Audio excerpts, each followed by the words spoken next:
Thank you, Mr. President. Mr. President, please accept my best wishes as you steer the work of the Security Council for the month of July. My respectful greetings to members of Security Council. My heartfelt greetings to my brother, Minister Sami Shukri, and my sister, Minister Mariam Al-Sadiq. I also recognize and thank His Excellency, Her Excellency Inger Andersen, and the Special Envoy Parafit Jaffrey for their participation. And also, I appreciate the representative of the AU Chair addressing this August gathering. In this meeting and the deliberation of the Council, where a hydroelectric dam is under scrutiny in unprecedented manner.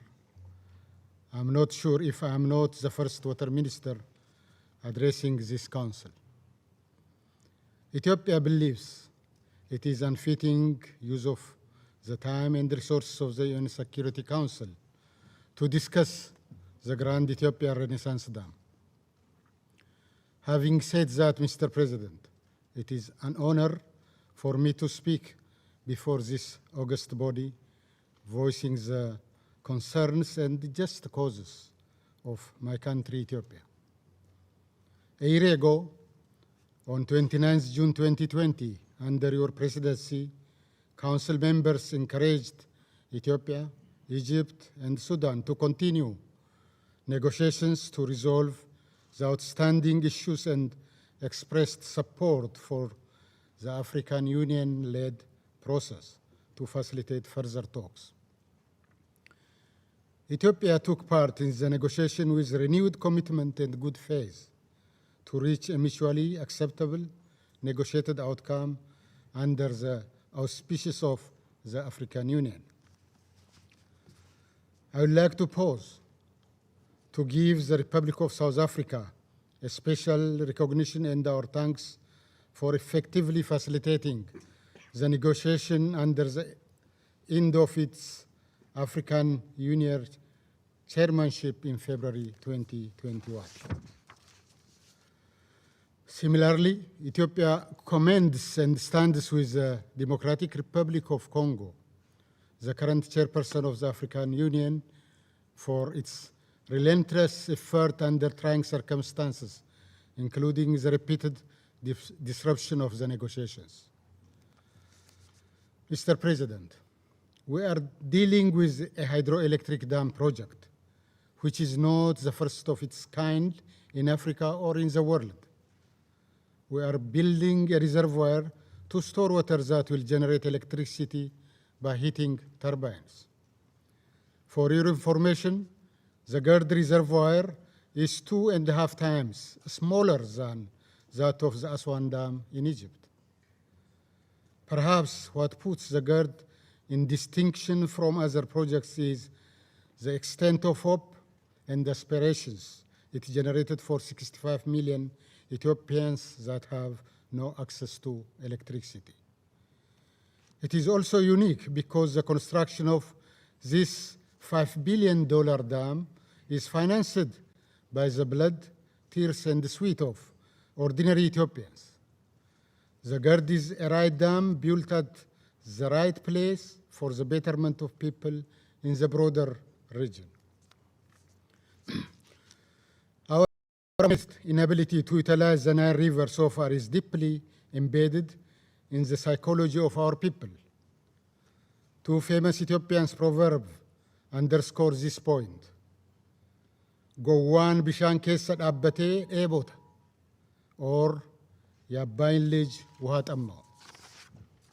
Both roughly translate to the irony of the tribulations of a poor man who stood in the middle of a river and lamented about experiencing extreme thirst. To change this generational lament, we have nowhere to look but the Abai or Nile Basin, in which 2/3 of Ethiopia's water resources is found. In this mighty river, which we share with our neighbors, our people so hope to extricate themselves of darkness and march towards it by building the GERD. The dam has the fingerprints of Ethiopia's farmers, pastoralists, daily laborers, students, businesswomen and men, and the diaspora throughout the world who eke out a living in extremely difficult circumstances.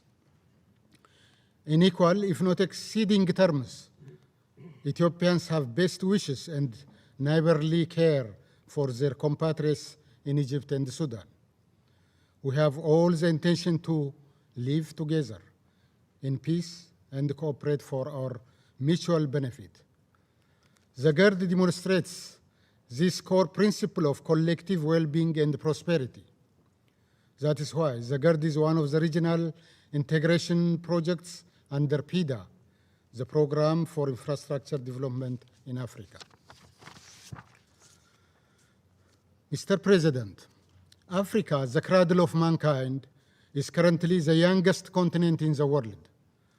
Africa is set to reap its demographic dividend by investing in its youth. Similarly, my country, Ethiopia, has 70% of its population under the age of 30. More than 100,000 Ethiopians graduate from higher education every year. Not only that, about 30 million Ethiopians are in schools at various levels of education. Catering to the needs of this growing population is an imperative and existential matter for my country. The lives of Ethiopians that languish on the Sahara Desert attempting to cross into Europe, the migrants in the Middle East that sacrifices their youth to bring a better day for their families, the young boys and girls in migrant prison in Africa and beyond, the barefooted migrants that you see returning to their homeland in mass deportation from the Middle East deserve a dignified life. The GERD is a people's project, and our humble attempt to realize this dream. Against all odds, we chose to act in spite of the arduous obstacles we faced. Instead of coalescing in this challenge, we struggled to prevail. Little by little, we are overcoming. Mr. President, unfortunately, we are here because Egypt and most recently Sudan have expressed their opposition to this hydroelectric dam. It is important to note that our two neighbors have large and small dams and the canals they have constructed, with absolute disregard to the right of other riparian countries and rejecting Ethiopia's repeated plea for consultation. After a series of initiatives to address the concerns of our neighbors in good faith, we are compelled to conclude that their objection is not as such directed at the GERD, but rather to stop any water use by Ethiopia. The fact of the matter is, we have no viable alternative. Unlike Egypt and Sudan, Ethiopia has no considerable groundwater reserve. We also don't have seawater to desalinate. Nearly 70% of my country's water is in the Nile Basin. Even if we wanted to, even if we try, we cannot avoid utilizing the Nile River. In fact, constructing dams is only part of our focus. Our main objective is maximizing our scarce water resource by rehabilitating nature and preventing further depletion through our Green Legacy Initiative, a prominent initiative of my Prime Minister, Dr. Abiy Ahmed.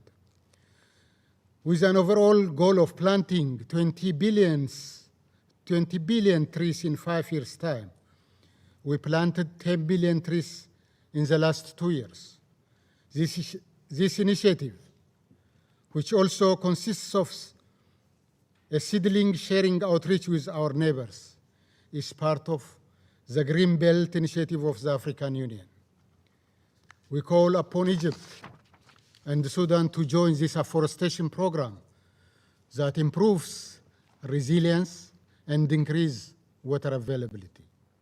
Mr. President, Ethiopia believes that an agreement is within reach, given the necessary political will and the commitment to negotiate in good faith.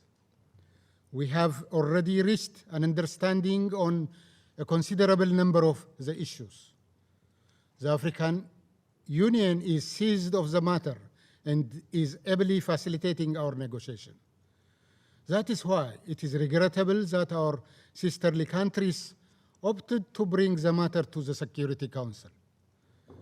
I will not drag you to a discussion of issues on my usual disposition to explain technical details on dams and hydrology. However, I want us to truly appreciate the subject matter we are compelled to discuss, and we are speaking of a hydroelectric dam. For the first time since its establishment, this council is being asked to pronounce itself in a water development project. The Security Council is a political and security organ.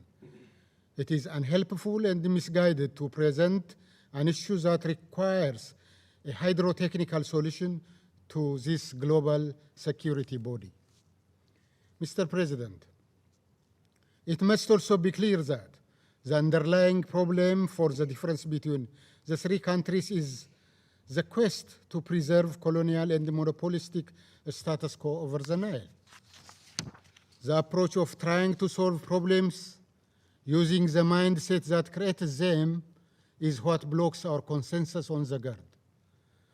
The Security Council is faced with the question to determine whether or not Ethiopians have the right to utilize the Nile River.